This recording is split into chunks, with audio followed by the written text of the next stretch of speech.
आइए इस क्वेश्चन को 20 सेकेंड्स में कैसे करते हैं। जैसे ये तो ITF का क्वेश्चन है। अगर हम प्रॉपर मेथड से करें, जैसे स्टैंडर्ड मेथड होते हैं, वैसे अगर हम करें तो दोनों तरफ हम कॉस ले लेंगे।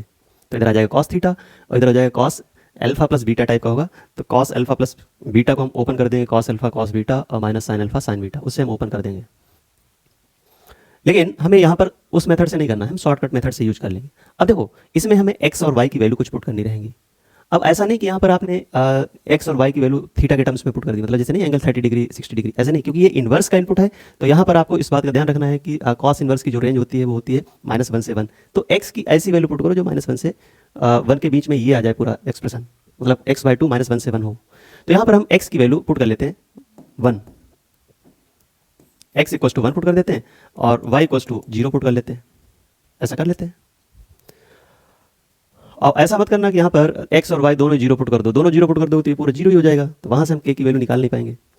तो x = अगर 1 पुट करें तो ये हो जाएगा cos इनवर्स हाफ, ये हो गया cos इनवर्स हाफ, और प्लस ये हो जाएगा cos inverse 0 = theta. cos inverse half की अगर हम बात करें तो ये हो जाएगा यहाँ से 60 डिग्री और ये हो गया 90।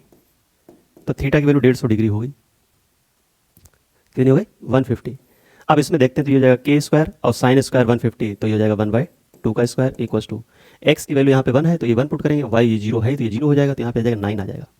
तो k² इक्वल्स टू आ गया है 9 × 4 36, तो k इक्वल्स टू +-6 आ जाएगा। तो इसका ऑप्शन C आ जाएगा।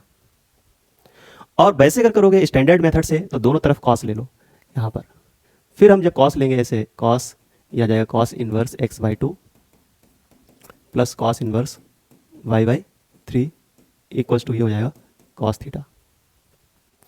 अब कॉस लेने के पीछे ये भी रीजन है कि यहाँ पर जैसे मैंने देखा कि यहाँ पे कॉस थीटा दिख रहा है, साइन थीटा भी दिख रहा है। तो अब यहाँ पे हम क्या करेंगे, इसे ओपन करेंगे कॉस से कॉस भी, तो ये तो हो जाएगा x/2 फिर y/2 माइनस √1 - x/2 का होल स्क्वायर, और ये हो जाएगा √1 - y/2 का स्क्वायर इक्वल्स टू ये हो जाएगा कॉस थीटा। अंडर रूट वाले टर्म को एक तरफ ले जाओ, दोनों तरफ स्क्वायर करो, तो वहाँ से सॉल्व करोगे, वहाँ से भी आपको इसकी वैल्यू मिल जाएगी। ठीक है। लेकिन हम निमसेट के एग्जाम में हम कुछ क्वेश्चन तो शॉर्टकट मेथड से करेंगे ही करेंगे। अगर नहीं करोगे तो आपको कुछ क्वेश्चंस छोड़ने पड़ेंगे, कुछ क्वेश्चन वैसे छूट जाएंगे कि टाइम कम है।